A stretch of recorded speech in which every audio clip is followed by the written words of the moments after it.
Atë ditë kam vajtur edhe për të folur atje tek foltorja që më ke thënë ti pse nuk vjen e tjera. Dhe atje një grup njerëzish që duken se janë në ndikimin e drejt për drejt të Prognit. Dhe ke shku ke tentu prap ditën e 54 para 4 ditësh? Po. Dhe 5 ditësh. Dhe më duket edhe të Dritan Goxhajt.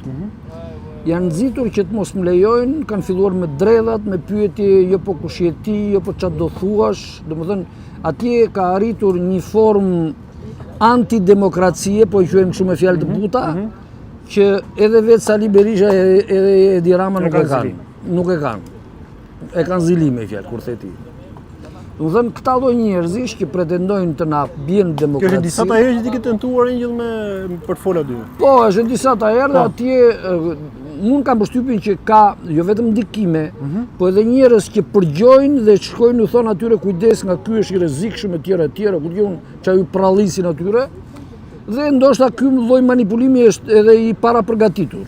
Po nga se vjen kjo ngjell tani? Pikërisht sepse kanë frikë. Kam dëgjuar në disa raste, disa personazhe të tjerë. Janë disa gjëra. Një që këta lloj njerëzish, ky grupi i Prognit me Dritan Goxhajn duan që të vetë faktorizohen dhe të marrin pushtetin pa lejuar që dikush tjetër, le të themi, t'i konkurroj. E kupton? Nga ana tjetër, një lloj forme e tillë kërkon edhe që të mbyllet mundësia për të marrë veshje vërteta. Kjo është kryesorja.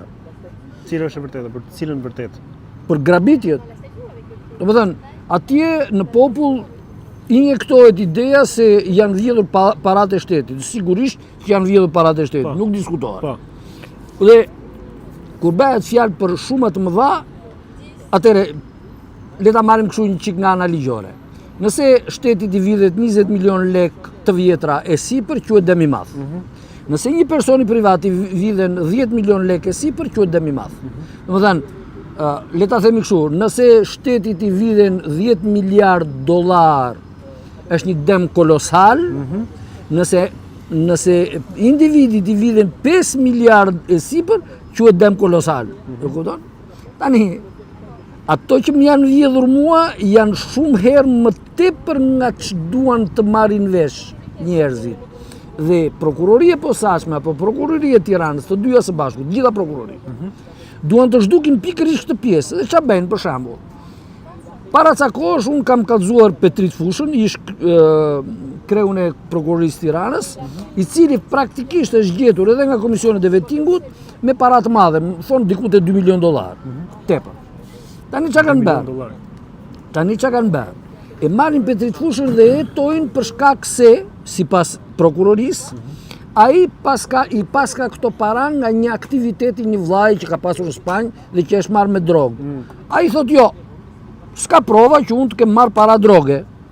Tani, nëse vazhdohet me hetimin që ai ka marrë para droge, bëhet qëllimisht që të mos kuptohet se kush është e vërteta e paras që ka ai. Dhe ai paran e ka nga korrupsioni i bankave.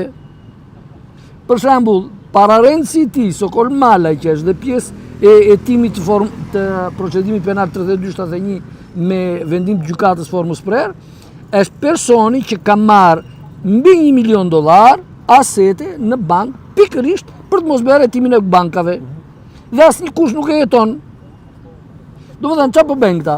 Të tërë këta po fshehin të vërtetën, duke pretenduar se kanë marrë para nga ministria filan, nga ministria fistek, nga filan tender apo tjera, ata mbulojnë burimin e vërtet të vjedhjes. Që në rastin konkret jam dhe unë. Nuk jam i vetmi, ti je i sigurt. Por çfarë lidhje kemi me protestën? Sepse protesta është bërë kastile për të mos zbuluar burimin e vërtet të vjedhjeve.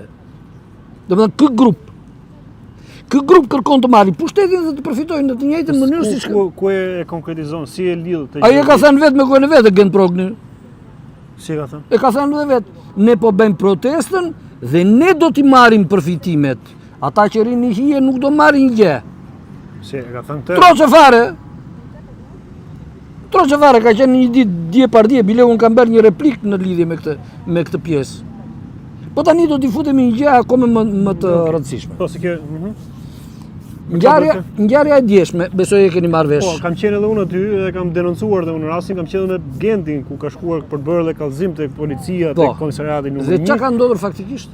Tani, po e them se unë kam thënë te kanali Pisk, më sa kam informacione që kam takuar dhe Gentin edhe ajo siç kam dëgjuar aty në orët e parë të mëngjesit, ku ka filluar grumbullimi tek protesta para parlamentit ose le të themi në këtë lloj rrethimi që bëu Tiranës që parlamenti se spostonat e kordonin e gjatë, diku tek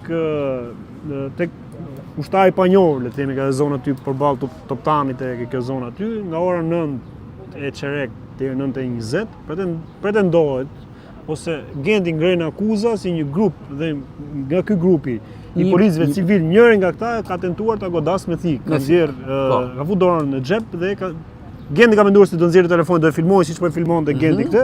Ai ka nxjerrë thikë dhe ka hapur dhe ka tentuar ta godasi. Genti ka denoncuar ka shkuar në polici për disa orësh, kemi qenë edhe vetë aty, që nuk ja kanë hap derën te komisariati numër 1. Nuk kemi OPG, nuk kemi më ndodh mua kush e di sa herë kjo, normal fare. Dhe pas disa orësh e kanë marrë dhe është futur tek policia për të bërë denuncimin, kallëzim penal. Po, kallëzimin. Tani pastaj pas sa ka shkuar që e kam gjetë nëpërmjet videove që ka denoncuar Genti në rrjetet e tij sociale, ku ka shkuar pastaj tek AMP-ja për të bërë edhe atje një lloj kallëzimi. Po, kallëzim kundër policëve që kanë dalë apo s'kan dalë të marrë kallëzimin. Edhe kjo është gjithë ngjarja. Tani më dëgjojnë çik mirë. Genti në sytë e mi të paktën, dhe nuk duhet i bjem qaf. Për ngjarje konkrete? Po, për ngjarje konkrete. Një ditë përpara se të ndodhej, domethënë, pardje, para se të ndodhej kjo që e paralajmëruan ata, Genti tha që vezët i kemi gati, do bëjmë këtë, do bëjmë atë. Apo jo? Sa troçë. Po është thënë, se u bë kaq kohë kjo fushata e vezëve. Po s'ka gjë, po këtë që tha doli vetë ai dhe tha atje me shumë guxim, me shumë trimëri, nga ana ligjore policia e ka për detyrë të ndalojë një vepër penale. Domethënë, Gent Progni me budallallek apo me mençuri provokative ka paralajmëruar se do të ketë një veprim dhe ka paralajmëruar policinë që na dilni para që të mos bëhet ky veprim. Po mirë, një thirrje për qytetarët do ta bësh, për njerëz të tjerë, për protestues të tjerë. Po pse duhet ta bëj atje publike? Pse ç'a bën policia? Ore, çu e dini ju policia të dalë njëri të thotë ty që shikoj se do grabisim atë atje dhe policia të ri të shikojë? Ne para disa ose nga të fundit biseda që kemi pasur, kemi thënë që goditja me vezë nuk është. Po pra, sepse nëse në mënyrë spontane njerëzit bën gati edhe blen dy kokra vezë aty ja fusin një deputeti maskara, quhet një fyerje maksimumi. Ndërsa nëse ti bësh gati në grup, bën thirrje popullore që të mbushin thasët me vezë e t'ia shkarkojnë atje, është apo s'është vepër penale, kjo është tjetër gjë, po policia nëse nuk vepron bën vepër penale. Por tani policia duhet të veprojë me thikë. Jo, prit tani, dale tani. Tani le të vinte kjo konkrete që është edhe më e rëndësishme akoma. Ti thua që kanë thënë kështu, ti pe gjevet, pe polici me thikë në dorë? Unë jo. Genti ka parë, por nuk e ka dokumentuar videon e personit që ky pretendon se jemi gjithmonë në kuadër pretendimit. Atëherë le të marrim kuadrin ligjor. Por ka shkuar pastaj këto 3 biznese që ka denoncuar. Po, e kam parë atë video, Po. Që të hapen kamerat ato thonë që nuk punojnë etj. Atëherë nga pikpamja ligjore. Nga ana ligjore di që duhet me vendim gjykate po. Jo, duhet patjetër të jetë një oficer i policisë gjyqësore i cili ka marrë kallëzimin. Domethënë jo një oficer policisë gjyqësore kot nuk mund ta bëjë individi vet, nuk lejohet të shkelë. Në asnjë mënyrë. Individi askush. Asnjë polic i zakonshëm nuk e bën dot. Duhet ta bëjë një ai që ka marrë denoncimin. Po, ai që ka marrë kallëzimin, domethënë oficeri i policisë gjyqësore, që ka marrë kallëzimin, oficeri i policisë gjyqësore në atë sekondë që merr kallëzimin me telefon apo me çdo mjet tjetër komunikimi duhet të lajmëroj prokurorinë dhe të marrin edhe miratimin qoftë edhe gojarisht nga prokuroria dhe duhet të marrin provën. Tani jemi te prova. Tani Genti pretendon se polici ka nxjerr thikën. Ky është një rast jashtëzakonisht i rëndë. Për mua, në sytë e mi, është jashtëzakonisht i rëndë. Do marrim të dyja variantet. Nëse me të vërtet polici ka nxjerrë thikën dhe ka kërcënuar apo ka tentuar të godas Gent Progrin, ai duhet arrestohet urgjentisht nga sekonda që prova del.